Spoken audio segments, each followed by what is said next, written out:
Hello, folks. Welcome back to World War II TV. And when it comes to special forces, spies, secrets, and deception in World War II, separating truth from fiction is key. From a largely fact-based portrayal in season 1 of Rogue Heroes, which some of you are probably watching kind of right now this week, by season 2, Dudley Clarke's role has become somewhat fictional, but to separate the real truth from the fiction, we have Robert Hutton, the author of The Illusionist. Here's my copy I got from Robert at WWII last year. You can find links to purchasing it and to Robert's website in the description below. I'll bring him in now. Let's talk about Dudley Clarke. Good evening, sir. How are you today? Very well. How are you? I'm very well. So we just were talking about before going live. The 50s and 60s spawned book after book of people who were spies, intelligence operatives, agents involved in magicians, and now 60 years on, 50 years on from these books, we can regard some of them as being a little bit suspect in terms of their history. How difficult is it just separating the truth from this assortment of books that were doing the rounds back in the day? Oh, I mean, I've got a pile of them, and and it's a huge problem. And there will be people watching this who will know about the Rebecca Code, for instance, the Gauleiter of Mannheim, the Jasper Maskelyne making the Suez Canal disappear. All of these stories that come out in various memoirs in the 50s and 60s. And the thing is, at the point at which these are being written, a lot of these are written by people who were involved, who were sort of intelligence adjacent. And when, anyone who was closely involved, who tried to tell the true story, Dudley Clarke sort of repeatedly asked for permission to write about his own war and was refused because you know too much and we don't want you to reveal our secrets. A very clear answer from government. We will come later to Jasper Maskelyne, but the magician. But when he wanted to write about his war, that's fine because he'd made it all up. And so you can't breach the Official Secrets Act if you don't know any official secrets. And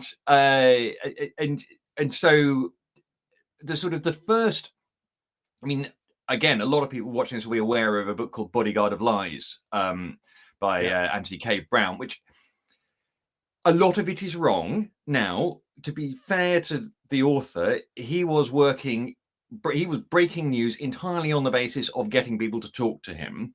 He didn't have access to any of the documents, and so his job was a lot harder than my job. And I am not blaming him that a lot of the stories he told were not quite right, because it was amazing that he was able to tell any stories at all.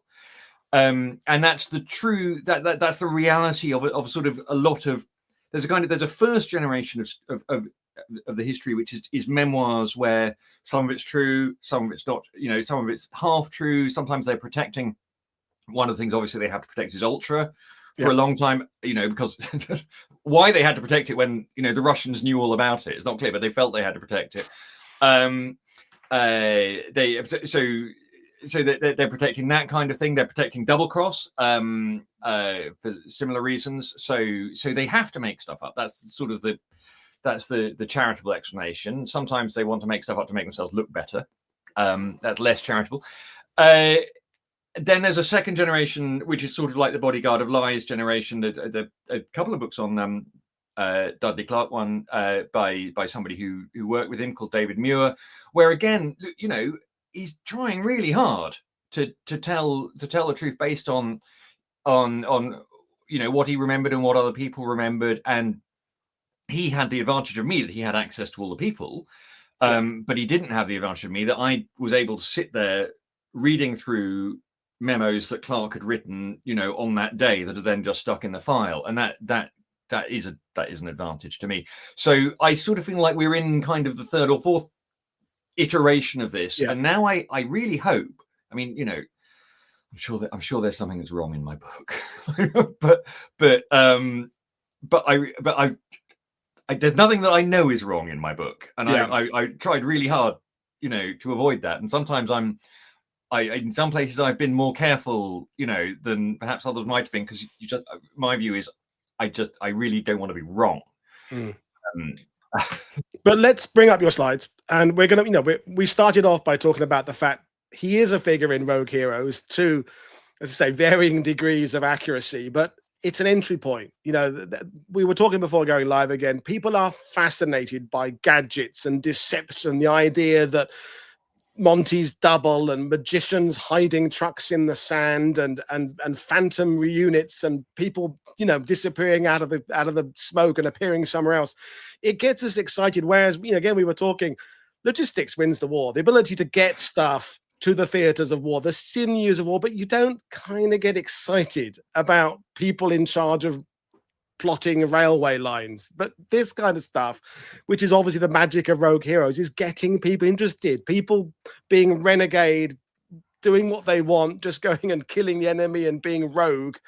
It's sexy. But I'll hand it over to you to kind of tell us about the Dudley Clarke you wrote about, and where fact and fiction aligns and where it kind of separates. So over to you. Well, I mean, the Dudley Clarke I wrote about, the real Dudley Clarke, talk about logistics. His first mission of World War II is to build a railway line, to look at whether it's possible to build a railway line from South Africa up to Egypt. So even then, they were thinking about logistics. Yes, right. So Dominic West left. Dudley Clarke right. The show, the SAS Rogue Heroes has brought Dudley Clarke to people's attention. When I was most of the time I was writing the book, people said, "What are you writing about?" I said, "I'm writing about Dudley Clarke." And if they weren't a World War II historian, they would. I'm sorry, I have no idea who you're talking about. And then sort of series 1 launched. Everyone, it's mine address. And so yes, and look, it's a drama, and as they very much say at the start of the next series, it's not a history lesson. I think they are that I'm not an SAS expert, but I think that the sort of they're diverging further, I think, in series 2. Certainly Dudley Clarke by series 2 has become a wholly fictional character. In series 2, he's an alcoholic living in London. In reality, I assume most people will have seen episode 1 of series 2, which is the invasion of Sicily. Dudley Clarke is planning that. He's sitting in North Africa working on the plans for that. That's how he knows about it. But I don't want to sit here and be rude, because I think the show is great fun and I really enjoyed it. And to be honest, I'm a Dudley Clarke fan, and anything that tells people about Dudley Clarke is a bonus as far as I'm concerned. And there are things they got right. So here are some things from series 1 that they got right. Sorry, this is possibly hard to see still. That's from the episode where Clarke tells the French spy that he's created this fake parachute unit, and he shows her a picture of 2 soldiers who he says are actors pretending to be parachutists. Now, that is the photo that's in the file, and total respect to the props team on Rogue Heroes, because I mean, when I saw this moment, my jaw dropped. I thought, that they've seen the file. I know they've seen the file. I know this file by heart, and that is troopers Gurmin and Smith, who are possibly Smith and Gurmin, who are the first 2 members of the SAS. They are a couple of soldiers who are brought over in Palestine, told to sew parachutist wings onto their uniforms and to wander around Cairo and Port Said, talking to anyone who will listen to them about their life as paratroopers. And Dudley Clarke has written, being Dudley Clarke, this entire narrative that they're sort of to drop into conversation, because people in Egypt are really excited to see people with parachutist wings sewn on their uniforms, because there are no parachutists in. It's not yet a thing. Absolutely, and it's, you're in an environment where people are checking each other's uniforms out. So so they get this right. They here you can see her holding an intelligence memo, and next to it I put the real memo. And again, I mean, it's a the file that she's looking at is a file. It's in the National Archives. Anyone can go and look at it. It's called Plan a Beam, and it really is the origin of the SAS. This is where Clarke, at the start of 1941, learns that the Italians are worried about parachutists, that they believe that the British have parachutists, and he says, well, if they think they're there, I might as well give them a unit to believe in. And he draws up this fantasy unit, and then a few months later, when David Stirling comes to him for help setting up the SAS, and the reasons why he came to that we'll come to in a moment. Clarke says, absolutely, I will help you. You could help me by giving your guerrilla raiding unit the name of the SAS, because I've already told the enemy that it exists. So when one of you gets shot or captured, if you're from the SAS, that will make my lies look all the more plausible. Now, why is Dudley Clarke doing this? The thing about Dudley Clarke is he's got too much war for one book, and in fact, he got a book entirely out of everything he did in 1940 before he went on to do deception, because that was the bit he was allowed to talk about, and that includes, but it's not limited to, 2 trips to Norway, one of them carrying a briefcase full of cash, the other one to carry the instructions to British forces that they're to leave. He takes part in a top secret mission to Ireland to discuss the circumstances under which they might ask for British Army help if there's a Nazi invasion. And, this is less than 20 years after the Irish have pushed the British Army out, and the Irish are discussing under what circumstances they might want the British Army back. That's so sensitive, I'm not sure that's ever been formally acknowledged. And actually, Clarke, in his book, was only allowed to say that it was a neutral country. He wasn't allowed to say which neutral country it was. Later in the war, he will be a spy behind enemy lines in Lebanon and Syria, pretending to be a journalist. He founds the Commandos. I think that, in fact, if you look at the very small obituary that was published about him in the Times when he died in 1974.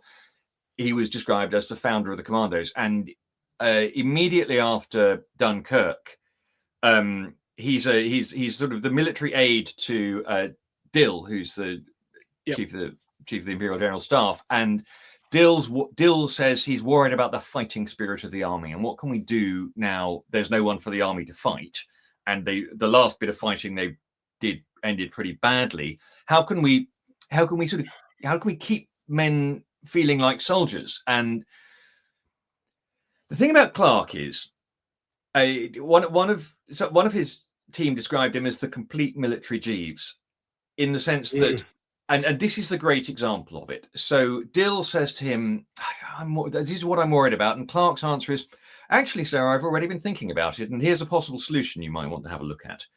That's who Clarke is. He's, and this is why generals loved him, because he's a man who is giving you answers to problems that you hadn't yet realized that you had. And my takeaway, sorry to interrupt, from your book is that he is first and foremost a soldier. He's from within the system. Yes. To an extent, creating ideas that are from outside the system. Whereas because he often gets kind of lumped in with people like, I don't know, Alan Turing and things like that, and who I don't think of as being from the establishment in that sense. He's bold and inventive, but Clarke was a soldier. He was a soldier first and foremost, and I think that's somehow with the spy in the dress idea. He seems a bit more random totally. So he joins the army in 1916. The great in his mind tragedy of his teenage life was that he couldn't get to the front because he was too young. I mean, that almost certainly is why he's around in the Second World War. Let's be clear. And trying to get to the front, he does various things. He joins the Royal Flying Corps. He learns to be a pilot, and he's trained to be a pilot out in the Middle East, which means that when he comes to him in the Middle East, he's somebody who knows it from both the ground and the air. He stays in the army after the war. He was originally a member of the Royal Artillery. He goes through sort of various units. He works his way up. He goes to staff college, spends a lot of time in the Middle East. Again, he knows it really well. He's done counterinsurgency work in Palestine. And yes, so actually, I mean, I saw one of the comments saying that the Commandos also come out of the independent companies. Absolutely, they do. What there is this great availability of men who want to do interesting stuff because the independent companies existed. Clark, because he's an insider, because he's in Whitehall, he's in the Ministry of Defence, he's able to say, we're going to have a butcher and bolt team.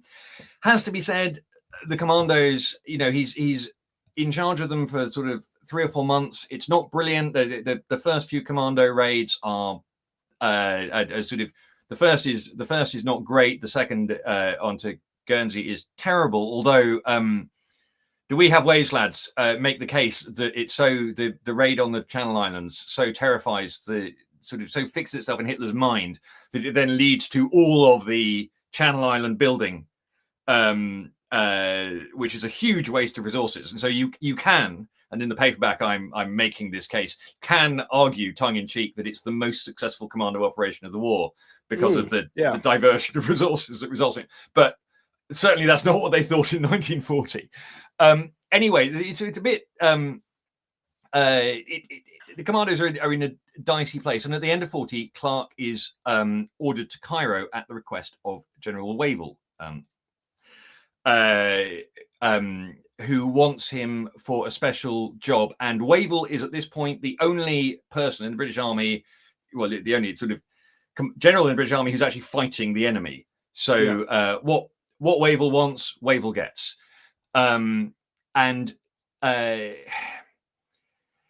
Yes, the situation at the end of 1940 is that Britain keeps losing. Every time the British soldiers face German soldiers, it ends with British soldiers moving backwards. And Wavell is acutely aware of that, and he has some ideas about how to fix it. And what he wants Clark to take charge of is deception. Yeah, and he wants to. I don't think that anyone had ever been explicitly appointed to this role before. He wants effectively Clark to be his chief deception operator, his chief deception officer, rather. Sorry, it's an old idea, deception.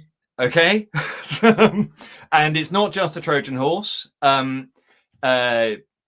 There's in the Bible, there's deception. Joshua at the Battle of Ai. There's the Chinese story, Pang Chuan dies beneath this tree, which I would recommend anyone to look up. So there has always been deception, and it's long been controversial. It's viewed as dishonorable. Clausewitz says it's a waste of time and it's a waste of resources, because he says, his view is that if you want to put 1,000 troops somewhere to suggest that you might make an attack, that's a use of 1,000 troops that could be better placed on an actual attack. And Clausewitz's conclusion is it's only for commanders who are weak and desperate. Now, Wavell is not completely weak and desperate, but not that wouldn't be totally wrong either. It's sort of, what does 1941, after an initial sort of successful drive into Libya at the end of 1940, 1941 involves the fall of Greece, the fall of Crete, retreat back through Libya, and Wavell is aware that he needs to look stronger than he is. It's the sort of the constant problem of the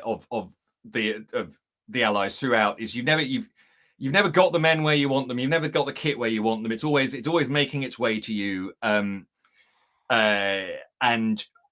so he sort of says to Clark, "What can you do?" And Clark spends the first half of 41 sort of trying various things.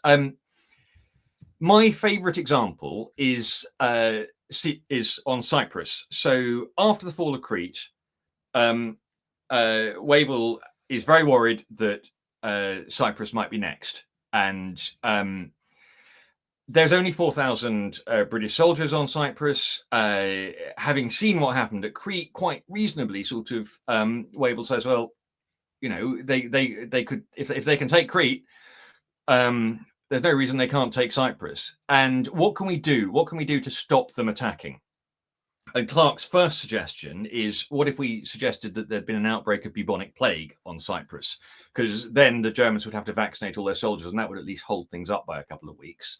And even Clark asking a doctor about that leads to a panic that refugees who are arriving from Cyprus might be carrying the plague. So the order from headquarters comes back, no, don't pass that one. So Clark thinks, well, what else can I do to make the brigade on Cyprus look stronger than it is? A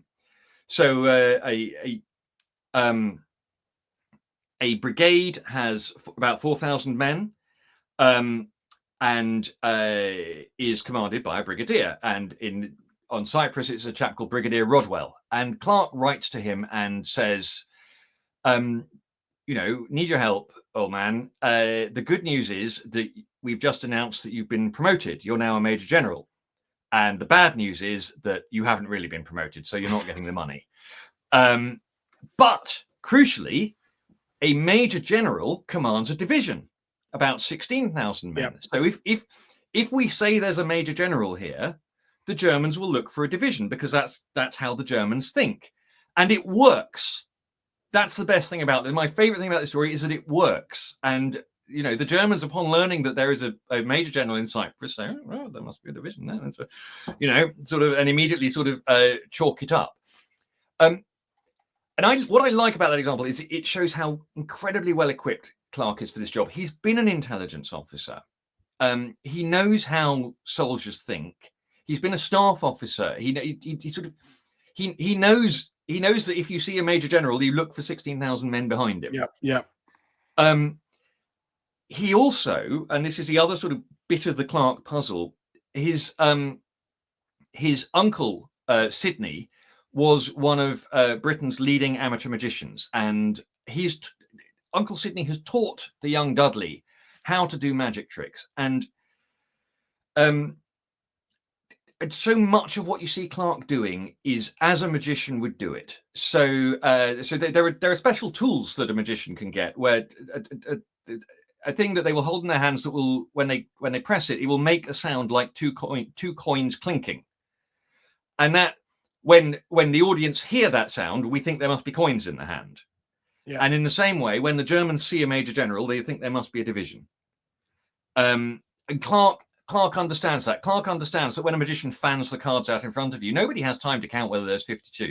Yeah. It's just a lot of cards, right? And my magician friend Ross says there's only 3 tricks. They're all variations of the 3 tricks. One is skillful manipulation, one is making you look somewhere else, and one is a gadget. And that's basically it. There's kind of right. And all of those are what you will see Clark using. And he talks about it in terms of he's the other thing he's been doing for the war. He's been an impresario. The army has given him a chance to put on shows. He organised the Royal Artillery's show for the festival at Olympia. He's a cinema obsessive. He's a theatre obsessive. He's a magic obsessive.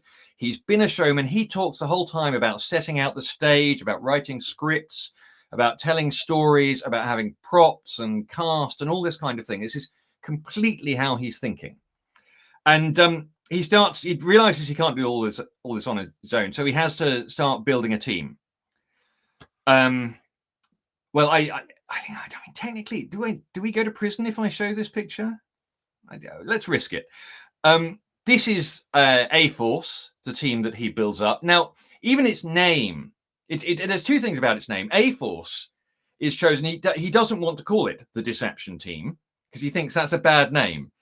And it is notable that although that might sound obvious to you, at various points, at various other bits of the war, someone will announce, "I am now the Chief Deception Officer," and you can sort of hear each time Clark clutching his head in his hand. So you can't call yourself the Big Liar.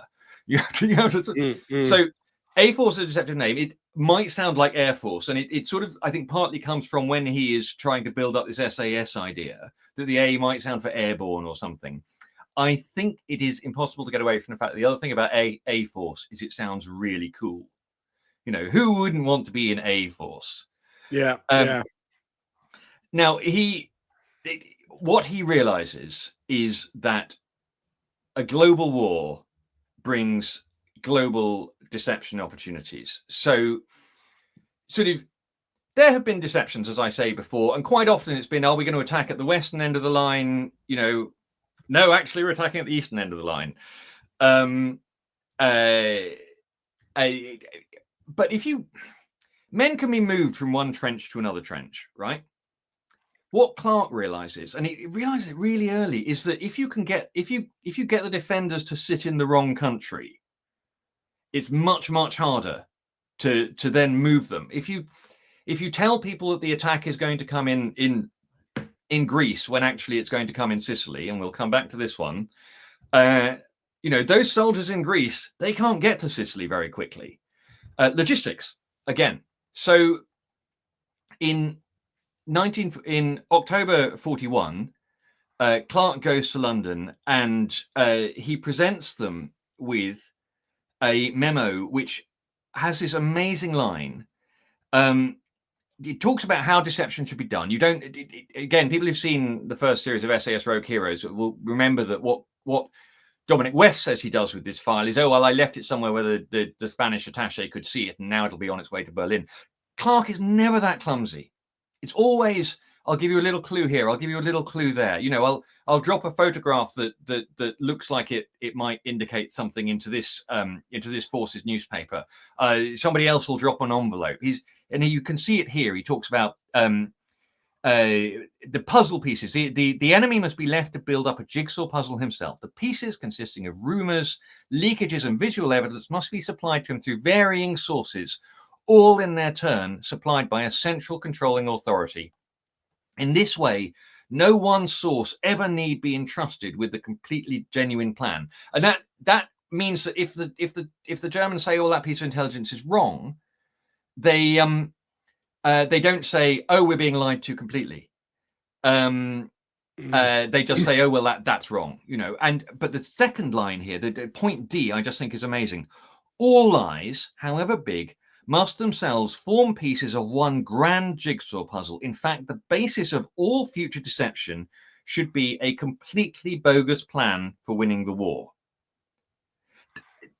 You know, I think it's hard where we sit on the other side of Operation Fortitude and Operation Mincemeat and all of these things to grasp how visionary that is. Yeah. You know, that even in October 41, Clarke can see it, and this is why he's this is why I love him. Okay, I mean, you know, you made the point, and you'll make it again. Everything that follows, he's in at the beginning, and he's in at the beginning with a clear idea, sort of put into words. Whereas, if we're going to use the parallel of Commandos, is that we didn't really know what to do with Commandos or the SAS for months, arguably years. You know, it was like, well, we've got these things, we're not sure what we're going to do with them. He seems to have a grasp of exactly not only how to do it, but what he actually wants to achieve, and it's remarkable clarity. Yes, yeah, absolutely, and I mean, in fact, again, I sort of if you want, I can sort of send you things to put on your site afterwards. The Clarke's memo on special forces is you read it, and this is written sort of early 41 based on his experiences in 1940, and you think, well, gosh, this kind of describes modern special forces units. And he'd seen it. He'd seen what they could be, and even though, you know, they then create them and they can't quite work out what to do with them, and you know, the Commandos, there's all the way through the war, there's this sort of battle, and it is actually the battle between, Clarke has sort of pictured them as small units that make that sort of mosquito bites, keep the enemy on edge, fast raid and then disappear before they know what to do with you. And the War Office struggle with that, and I think that's why you end up with things like the Dieppe raid and this kind of thing, where they're sort of conceptually, I think the people in the War Office struggle with the idea of deploying fewer than 100 men, fewer than 1,000 men to do anything. I just don't. It sort of seems, but having been rude about the War Office, the interesting thing about Clarke's deception plan here is that it's accepted in full. Yeah. And one of the sort of the tropes of war movies, which I love, is that in all war movies about a whizzy British idea have two crucial scenes. One where a stuffed shirt general says, "Don't be ridiculous, Montague, you can't do that," you know, and then a subsequent one where somebody sneaks the plan to Churchill, and Churchill says, "Yeah, I'm going to do it." Yeah, you know, only Churchill can understand it. That's not how it happens. That's not, by the way, not how. I mean, you know, Churchill does sign off mincemeat, but it's already been signed off by the time it gets to him. Deception is signed off by the general staff very quickly. And why? Because in 1941 they're still losing. You know, and if you're losing a war, you're quite open to people who turn up and say, "I've got an idea for how we could do this differently, chaps." They are so. You know, they're to a surprising extent, they're quite forward thinking and open to this, and they sort of, so they set up what's called the London Controlling Section, which will eventually be very important. And in fact, the first thing they do is they say to Clark, "Well, shouldn't you be in charge of it?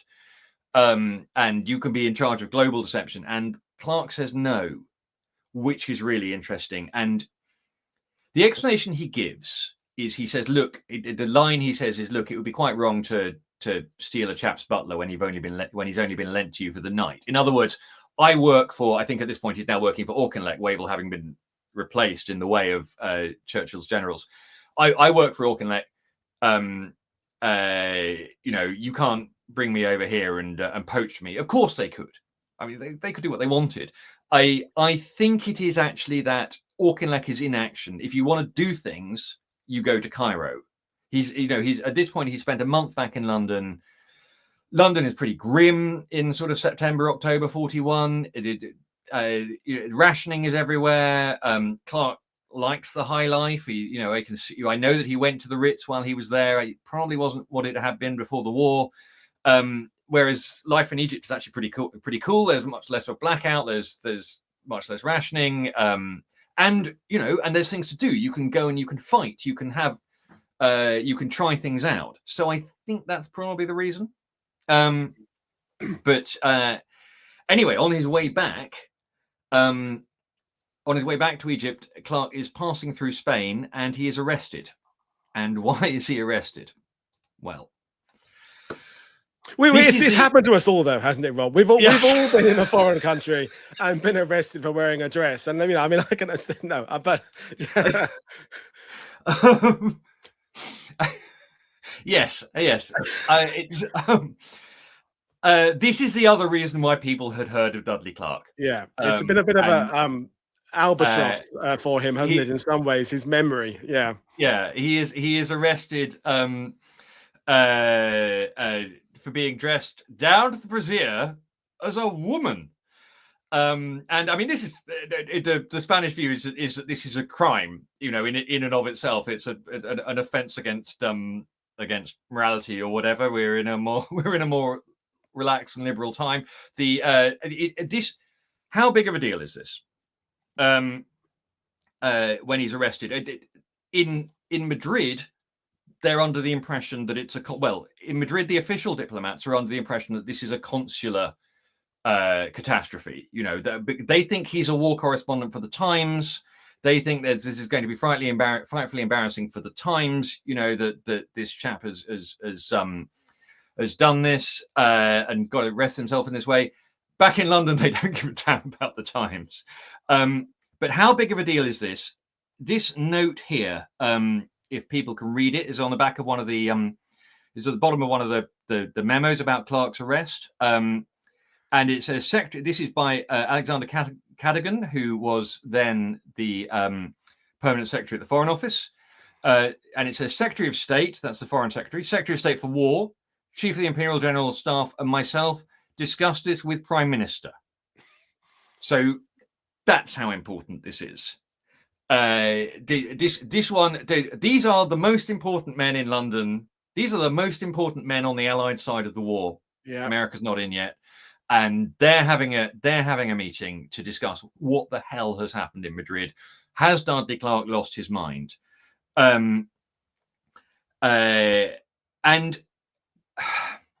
there is a really live question as to what is going on. Now, they get Clark out, and we will come to how exactly they get Clark out. They get Clark out, and the orders are to get Clark across the border into Gibraltar as fast as possible, which they do on no account to reveal that he's a British officer. You've got to understand, Clark is on his way back at this point from. It's not just that he's been meeting the Imperial General Staff. It's not just he's been briefing people in London. He's been sitting in the double cross meetings at MI5. There is probably no one outside London who has more British intelligence secrets in his head at this point than Dudley Clarke. And Dudley Clarke is sitting in a police cell in a neutral but fascist country. Yeah. It's not at all impossible to imagine. Let's imagine for a moment that the Germans realized who he was. Is it impossible to imagine that they would grab him on his way out of the police station, that indeed that they would get him released into their custody, knock him over the head, bundle him up to up through France to Berlin, and then set about pulling his fingernails out? The British do similar things, okay, in Spain during the war. So no, it's not impossible to imagine that. And at that point, you can consider every British intelligence secret is blown. I don't think that at this point Clark is ultra cleared.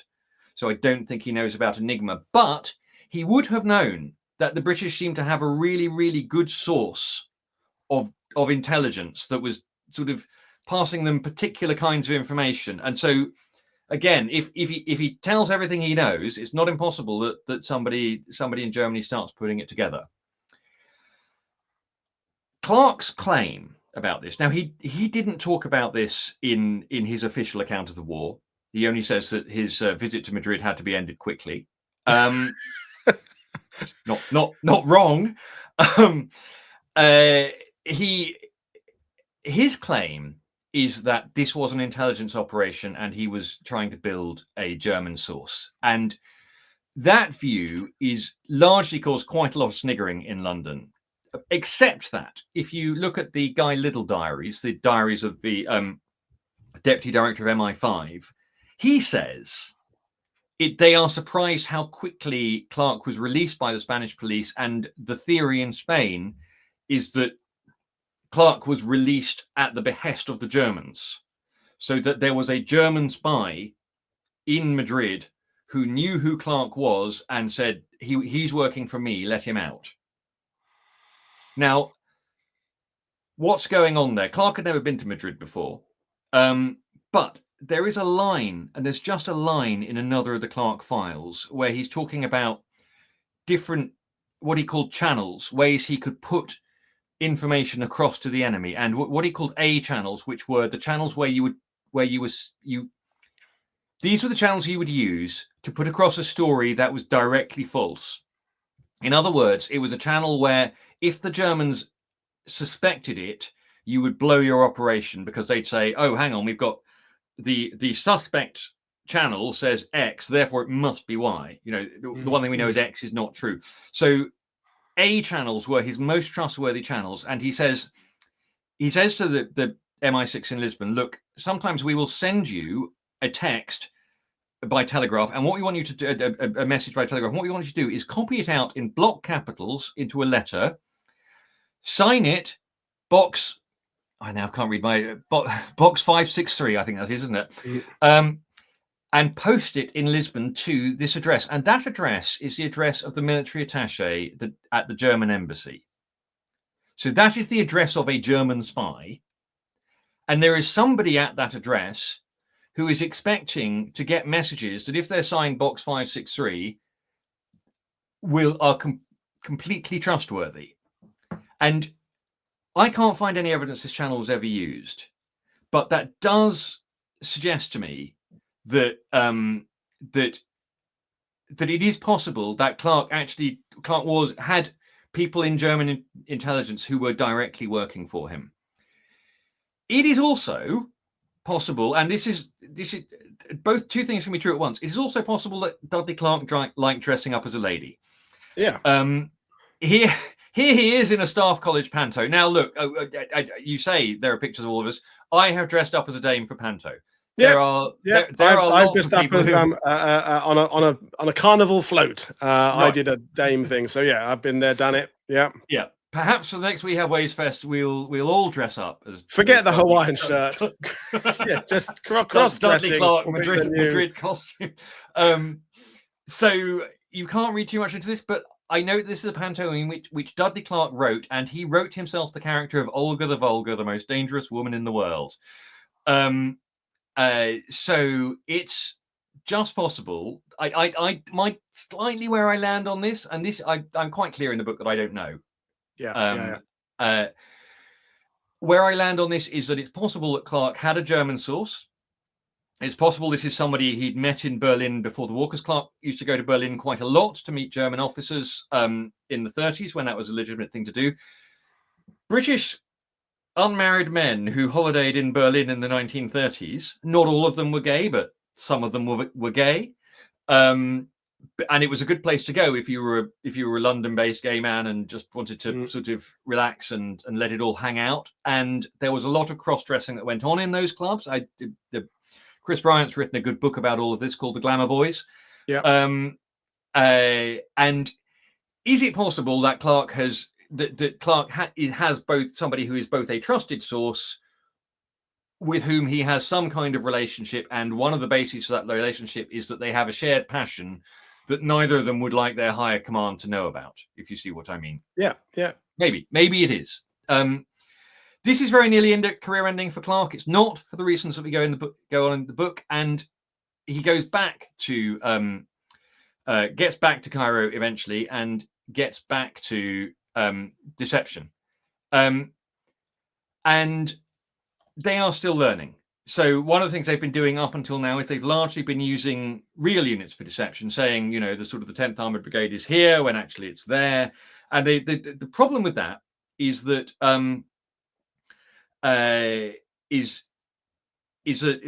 it's fine unless a German unit somewhere comes into contact with the unit that you've said is somewhere else, and at that point, the intelligence officer gets a message back saying, no, they're here. We've seen them. We've been shooting at them. They're here, and at that point, they know their intelligence is faulty. And Clark's been sort of thinking, what's the way around that? And 1942 sees his great work, Operation Cascade. He was absolutely clear that this was the greatest thing he did during the war. He called it the basis of everything. And the other thing he said about it is it's really, really boring. And this is a great big thick file, and it's all about how to make up fake units and how to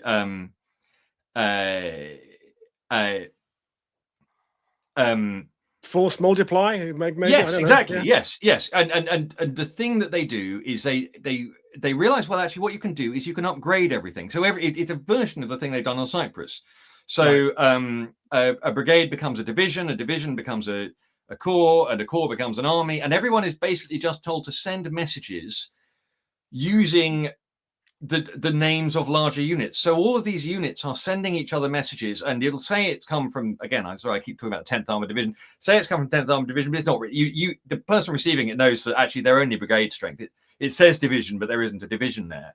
But if you're doing traffic analysis, you're seeing all of these messages. If you get hold of some litter, if you're a German spy, you see the names of these units, and it means that they can create fake forces. And well, we'll come back to why that matters. Yeah, and it works because you'd have to have a very good reason to doubt that. If you're a German operator monitoring traffic from numerous sources, and every time they say a division, 9 times out of 10 it must be a division, why would you doubt that the 10th time it doesn't, it's only a brigade? You'd have to have a very strong reason that it's so simple, it kind of. And don't forget that, it's quite often in a war a division is not division strength because it's just been fighting, or because there's all of these, there are all of these perfectly good military reasons why, even if you went and you looked at this division and you said, well, I'm not sure I can see 16,000 people here, and this is a pre-computer age as well, so all of this is sort of kept track of in files in in A Force headquarters. And every week Clark sends out a memo that sort of that relays what all of these units are doing, so that everybody and saying what stories everyone is allowed to let slip around the world, to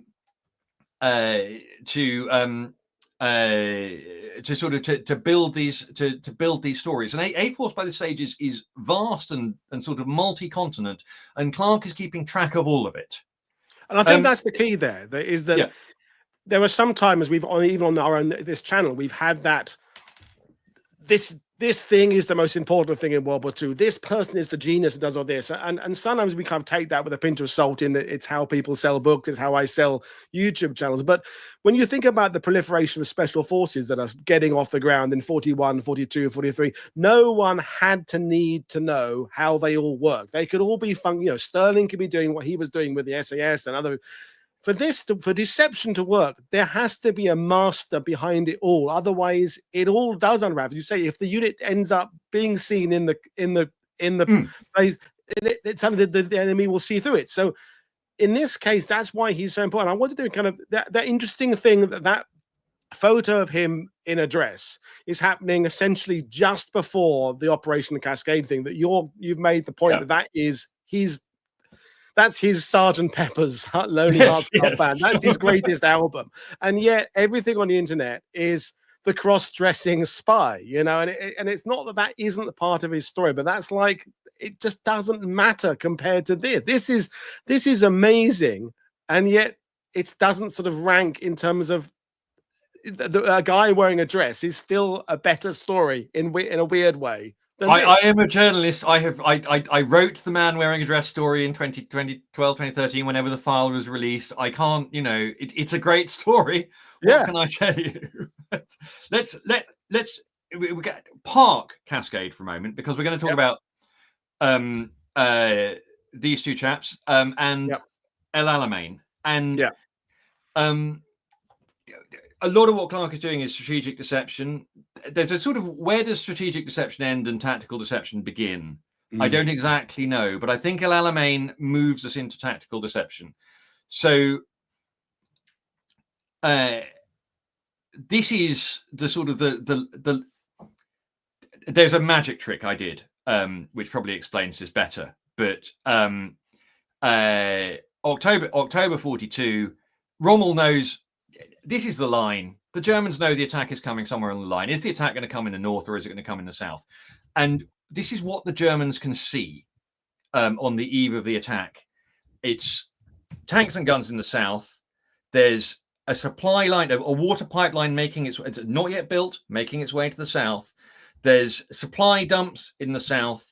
There's tanks that could move, tanks in the rear that could move north or south, but haven't moved yet. And the day the Battle of El Alamein begins, the Luftwaffe photo reconnaissance report is all quiet, nothing to see. Rommel is not even on the right continent. He's recuperating in Austria, in the Alps at the time. That's how confident the Germans are that no attack is coming. And then the guns open up at 10 p.m. Is it the biggest? It may be the biggest artillery offensive until that point in the war, possibly the biggest in history. It's big. It's big. And there are attacks both in the south and the north. It is not until Rommel gets back, sort of 3 days later, that he decides, oh, the attack is in the north. It's definitely in the north. There's chaos on the German side. They're completely. The view is that you can't be surprised. Because it's the desert, you can see everything. They definitely are surprised. Rommel's intelligence chief wrote an interesting book about it all, and it's quite clear. He is quite frank that he was not expecting an attack that day. How has this been achieved? It's been achieved as a magic trick. In fact, Clark has visibly displayed. He's done what a magician does. A magician will make a big visible movement in one direction, and while that's caught your eye, he's quietly moving tanks and troops up at the northern end, and they're hiding them. And I think we can see them here. So you can see you've got dummy tanks, Yeah. Dummy guns. It's slightly difficult to see that picture, but that's a tank that's being carried by 5 guys. That doesn't work with a normal tank. And that's what's in the south. And in the north, did I put it on the slides? I'm not sure I did it. Yes. You've got this, which is, it's a magic prop built by a real magician, and that on the left is Jasper Maskelyne. People will have heard of him. On the right, you have got what looks like a truck until you get quite close to it, and actually it's a tank. Yeah. And Maskelyne made all sorts of claims to himself. The funny thing is, in his book, the thing he doesn't talk about is the Battle of El Alamein, because I'm not sure he knew he'd been involved in it. Because a year earlier, Wavell's, he's passed this design, this sketch that Wavell's drawn about, could we do some kind of cover for a tank? And Maskelyne knows how to do that. The Maskelyne family are Britain's leading family of magicians. He absolutely knows how to build a prop that makes one thing look like another thing from a distance. Yeah. And they're called sun shields, and they're brilliant, and they're all his. And there's a huge manufacturing effort goes on. And as the tanks advance to their ready positions in the north, each one finds one of these waiting for them, and they bolt it over the top overnight. And when the sun comes up, it looks like there's just a truck there. Proper magic. So sorry, it's a slight diversion. That is tactical deception. That's the Battle of El Alamein. And again, did Dudley Clarke make a difference? Did he win the war? Well, it is undoubtedly the case. The Battle of El Alamein is won by soldiers fighting, okay, and brave men doing really dangerous stuff. Does it help the Allies that Rommel is in the wrong country when the attack begins? Surely it does. Yep. Does it help the Allies that the Germans are not expecting an attack that night? Surely it does. Does it help them that it takes them 3 days to work out where the main axis of attack is? Surely it does.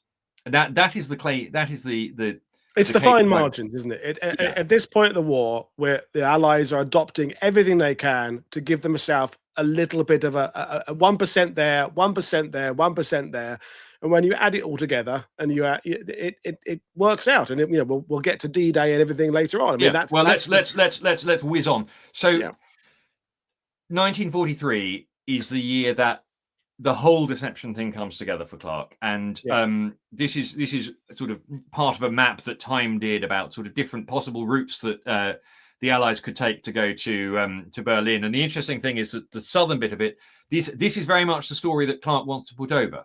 Now you can see there, everybody could always see that Sicily was the obvious target. Yeah, and Clarke's. Clarke said, we can't stop. They can see that there's an army opposite Sicily. What can we do? Well, we can make them think that Sicily is a feint. Okay, so there will be an attack on Sicily, but that's not the main attack. Mm. And we will make them think that the main attack is going to be through Greece. And this is where Cascade comes into its own. And this is why I'm slightly snotty about Operation Mincemeat, although it's brilliant fun. Although Dudley Clarke loved Operation Mincemeat. The problem with it is that the Mincemeat is one part of what's called Plan Barclay, which is Dudley Clarke's deception plan for the Mediterranean in early 43 and the invasion of Sicily. And the story that Clarke was telling in Plan Barclay is that there are going to be attacks in Sardinia and Sicily and Greece. And if the Germans had an accurate idea of how many troops the Allies had in North Africa, they would have known that story could not be true. Yeah. But the Germans believe that there is a 12th army sitting outside Cairo, and there isn't a 12th army sitting outside Cairo. It's entirely fictional, but the Germans believe it's there, and because they believe it's there, Operation Mincemeat works. Also, although Operation Mincemeat is great fun, nobody's going to believe anything attached to a corpse if they don't believe that you've got the troops to do it. Yeah. And so, although Mincemeat sort of gets all the attention, you've got to think about Berkeley and you've got to think about Cascade. And again, you have the problem that mincemeat is sexy and interesting and fun, and Cascade. Mincemeat to me is like, and apologies to American viewers, is that those inventions Wilf Lunn used to make on Vision On, incredibly fantastic, but doesn't actually achieve anything. The intricacies of how they did the thing with the body and the paperwork and the backstory. That's amazing, and it made that. I enjoyed the film with Colin Firth and Matthew McFadden and what have you, but I just don't. You'd have to really convince me that it really worked on its own. As you say, the bigger plan behind it, the bigger deception campaign is the meat and potatoes of it. Yeah, and actually, you can make this case. You can make the case that mincemeat is a problem because Clark's whole thing has always been don't pass them too much by one source, don't do too much by one source, and then suddenly with mincemeat. His thing was never let the enemy think too hard about why they got it wrong. Yeah. And the problem with mincemeat is when the invasion turns out to be a Sicily and not Greece, that those documents attached to that courier can only have been a lie. Yeah, you didn't mistakenly read them, which you've sowed the seed that the Allies can do this kind of stuff. Yeah, and after that, Clark says after mincemeat, we always operated in an atmosphere of suspicion. Yeah, exactly. But nevertheless, but to be clear, he loved the story. And 1944, we move on. So we know then that the invasion, the Allies are going to have to invade France, right? I can't get from Britain to Berlin without going through France. And they're going to have to do it. If they don't do it, they're going to have to do it one of these days. So by 44, the spotlight is moving off Clark, and it's moving to the London controlling section, now being run by a guy called Johnny Bevan, who's his own genius. Yeah. And he is given 2 Clark men to help him. And on the left, you've got Noel Wild with the dog, and on the right, looking dashing, you've got David Strangeways. Now these are 2. Clark loved both of them. They loathed each other, and in fact, they had to be kept at opposite ends of Africa. But they both bring things to the party, and they're both sent to London, and they're both sent to different bits of command in London because everyone knows they can't work together. And Strangeways is given the sort of the original Bodyguard plan, which said the original story in Bodyguard is we're attacking in Normandy, and then we're going to attack in Calais. And he says, well, the trouble with that is if the Germans believe that, they'll just send the troops down from Calais, and then they'll send them back up again. When they've got to believe that it's going to happen at the same time, and he says that the story should be that Normandy is a feint. Again, it's a version of the Sicily thing. It's all the stuff that is done in 44, and I can't stress this enough. There was nothing done in London in 44 that hasn't been done in Cairo in one way or another by 42. And the guys who are doing this and they would have been absolutely clear about this, they are following the playbook that's written for them by Clark. And he's shown them how it can be, and it's done on a bigger scale, but it's sort of the Berkeley works because the Germans believe there's an army sitting outside Cairo. Bodyguard works because the Germans believe that there's an army sitting in Kent, the 1st United States Army Group.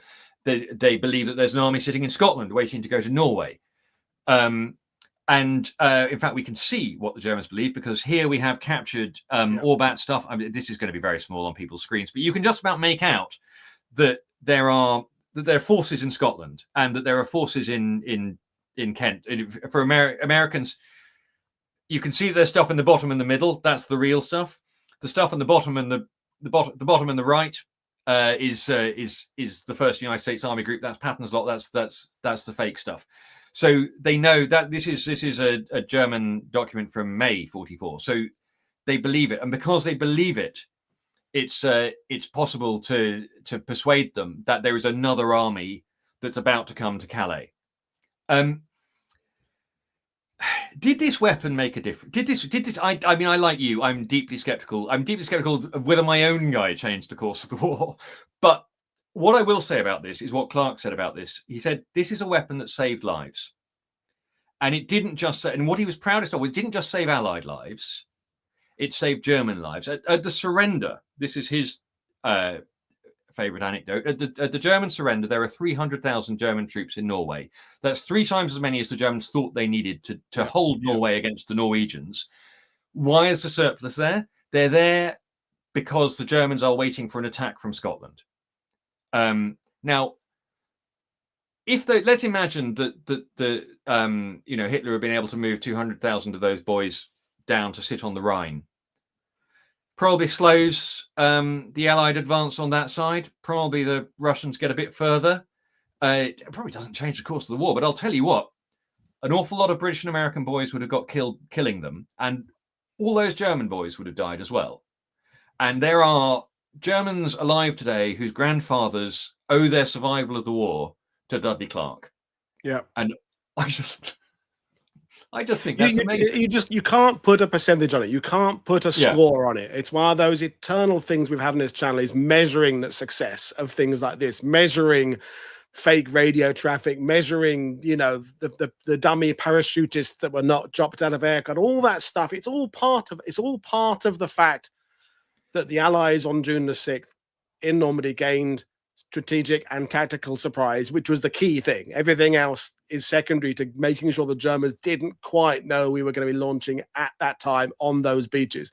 And this is all part of it. You can't not include it. How much emphasis you can put on it is down to interpretation, but you can't not have it part of the recipe. It's there. It's, Absolutely. Right. So that's my pitch for Dudley Clarke. I've just seen a comment from Ian Carr about Bonifellas, the US envoy in Cairo, and just saying just as well he didn't get wind of.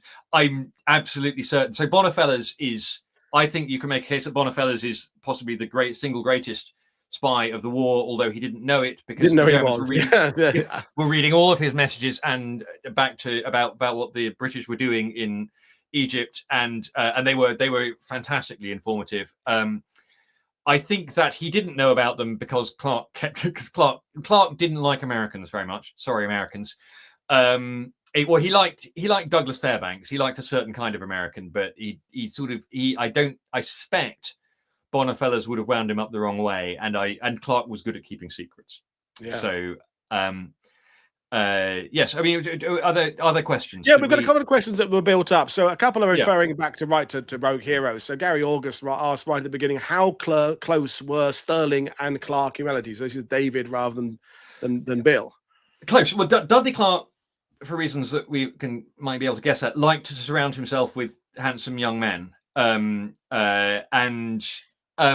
so there was a sort of Shepherd's crowd. Shepherd's is a hotel and bar where sort of officers would go, and it's one of the places where Clark used to like to go there and hold court on sort of ideas for unconventional warfare. He definitely knows Stirling. Stirling said that when he was sort of thinking about the SAS, he went to see Clark, and of course he did, because Clark had this experience with the Commandos.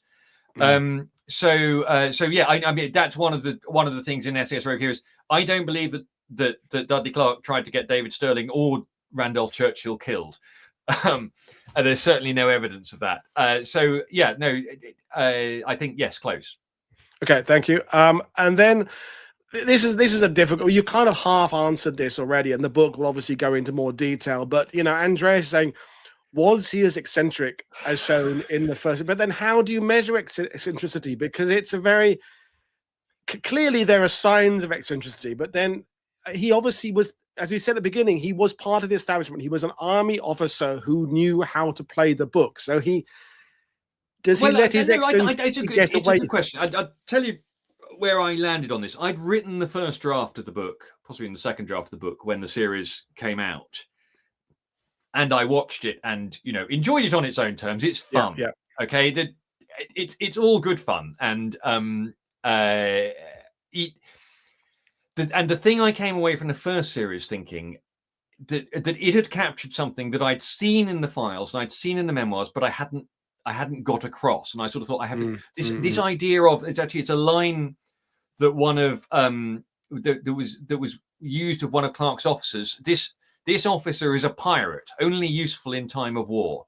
That these men were rogues, and that they were having the time of their life, and that the war gave them the chance to do this stuff that otherwise they wouldn't have had the chance to do. And when I talk to the children of some of Clark's friends, they all say, "Yeah, no, Dad, nothing after 1945 lived up to what he'd done, you know, in the years." And I think that's so that side of Clark. I mean, so far as I'm aware, he did not cross-dress in the office in Cairo. He's shown as a heavy drinker. He's shown, accepting that he's an alcoholic. Look, by today's standards, I think almost all of these guys are alcoholics. You just look at, so far as I can tell, the entire war was fought half cut. And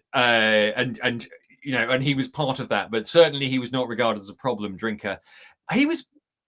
There's a great Dominic West line when he first appears, where he says, "Fun, isn't it?" And that is absolutely who Dudley Clarke was. And his team said everything to him was fun. And even when he's arrested, they say, "Okay, it's weird how calm he is." And I don't think that would have been weird to the people who worked with him, because they said everything to Dudley was funny. Because I mean, he does, in reading your book, he does seem to, not only is he very good at it, he seems to enjoy being good at it, and you can see it with some other. I'm thinking of some. I don't know why it particularly came to my head, but Maxwell Taylor, the commander of the 101st, came to my head. Is that the more responsibility he gets, the more he struggles with it. The more he struggles with the sending men to their deaths kind of aspect of it. And even though in Korea and stuff, he's doing incredible things, he much preferred kind of being a major back in his early. But it seems to me that Clarke just seems to the more things he's got going on, the more plates he's spinning, the more lies he's kind of controlling, the more he seems to enjoy it. Is that fair? Well, yeah, I think it is. I mean, don't forget, he's not largely sending men to their deaths, so that probably helps. He's in a kind of a more abstract. I mean, some of the things that some of the people in A Force were doing were definitely dangerous, and and some of them get into firefights. And actually, again, it's slightly frustrating. He's basically not a figure in SAS Rogue Heroes 2. There is an A Force soldier who is fighting alongside the SAS as they make their way up through Italy at one point, just because he's just caught there, and there's a battle now, I mean, it's interesting. He becomes kind of an expositional character, isn't he? He's doing a lot of that. Yeah, he's representing in some ways the establishment, the intelligence community, the generals. I mean, I haven't got as far as Monty coming in yet myself. I'll be watching it again later. Another question, going back to the whole Madrid thing, and it's a very valid question from John here, is why the heck was Clarke allowed to travel through Spain with all those secrets? I mean, regardless of why he was there. That's a great question, and I suspect the answer is that he wasn't. And he just went. Yeah, he just. So he is, and I think this goes back to, well, why does Clarke not accept the London job? Because although he's a career officer, he is not, I think, particularly a careerist officer. I think he would rather have fun this year than finish the war as a 2-star general. And he's responsible effectively only to himself, and he's already done this. I mean, sort of in 41, he has already gone with Wavell's authority. He's gone to Turkey and represented himself as a journalist to sort of try and make contact with German intelligence and pass them stories. And on his way back from that, he comes through Lebanon and Syria, where Wavell's about to invade, and he's literally, as a civilian, scouting out enemy defenses. That's spying. Okay, they catch you doing that, they're allowed to shoot you. So he's been. I think he does it because no one knows he's going to do it, and he thinks he'll be fine. And actually, after that, he is more careful, as we said. And I think, before we close things, I think. My takeaway again is the fact that he has a clear vision. He pretty much invents a doctrine. Okay, you're referencing the Bible and the Trojan Wars and stuff, but in terms of it being a functional part of the British Army, deception becomes a properly organized subdivision of the army. Whereas all the other things there's so many things we say, well, it all started in World War II. You know, the SAS, the Rangers, the paratroopers, the radar. By the way, Clark claimed to have named the Commandos, the SAS, and the Rangers. The Ranger historians cool, dispute that. But, yeah, I mean, but the fact that his hand and his influence is definitely there right through this completely, and he seemed to have a grasp of exactly what to do with this pretty much immediately. Whereas I said, all the other things we remember these other organizations, the SAS, the Special Boat Squadron. We remember the unit. We judge them by the units they became after an iffy apprenticeship. I think and that's fair to say. I think, you know, even like torpedo warfare, things like that. Half of these things didn't work. The bouncing bomb didn't work, then did work. Yeah. He seems to get this sorted out pretty much immediately. Is that fair? Yeah, absolutely. And again, I mean, you compared with a lot of these sort of great eccentrics, it helps that he is an insider.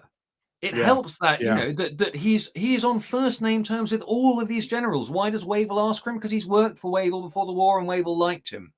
You know, at the meeting where it's sort of the meeting with the chiefs in general staff where he's pitching his idea for deception, Dill passes him a note, handwritten note, and it's an invitation to Dill's wedding the next day, and it's the only thing that Clark said left in speeches because he just didn't. That's how well he knows these people. So wow.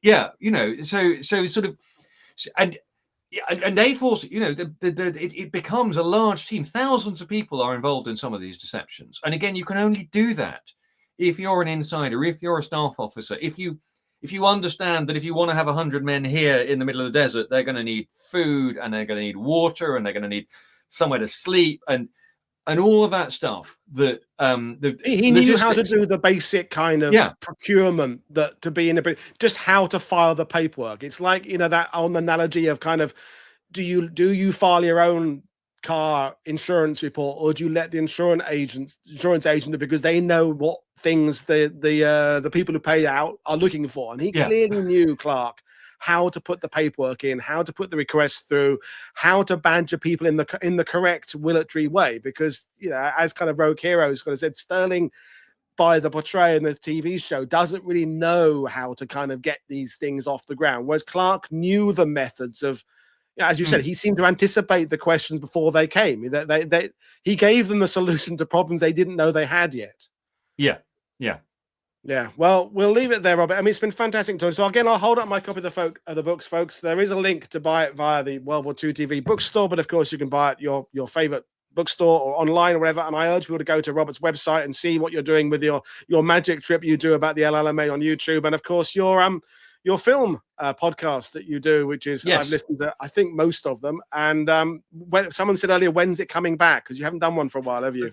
We're currently in, as you will be aware, the world is going through the great podcast winter. But I did actually get a message from a producer today saying, could we have a chat about it? Brilliant. So, okay. So I love doing it, and I would love to bring it back. Brilliant. Well, folks, thank you for your questions. Thank you for listening. I will see you all again next time. In the meantime, this is Paul Woodadge and Robert Hutton for World War II TV saying enjoy the rest of your Monday. Cheers, everybody. Bye.